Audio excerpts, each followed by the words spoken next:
બધાને લાઈન કરીને ચાર રકાત નમાઝ પઢાઈ।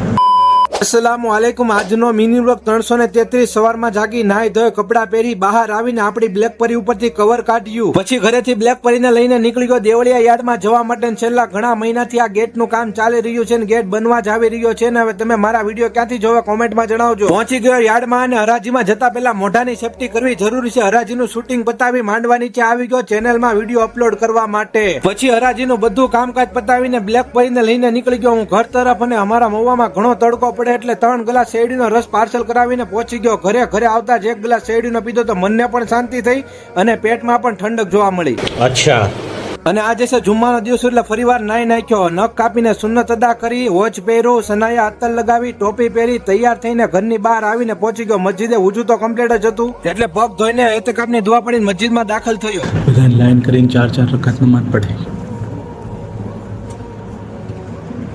આ બધા છોકરાઓને નમાઝ પડાવી, મેં જુમ્માની નમાઝ પડીને પછી મસ્જિદેથી હું આવી ગયો મારા ઘરે। પછી બપોરના જમી કાઢવીને હું અને મારા વાલિદ સાહેબ બ્લેક પરીને લઈને નીકળી ગયા અને પહોંચી ગયા કબ્રસ્તાન પર। અંદર આવીને દુઆ પડી, તમામ મરહુમ ને ફાતિહા દુરૂદ પડીને પાછા આવી ગયા ઘરે। અને હજી સુધી તમારા ભાઈની આઈડી ને ફોલો નથી કરી તો ફોલો કરી નાખજો, તમને જમકુડીના જમાઈના હમ છે।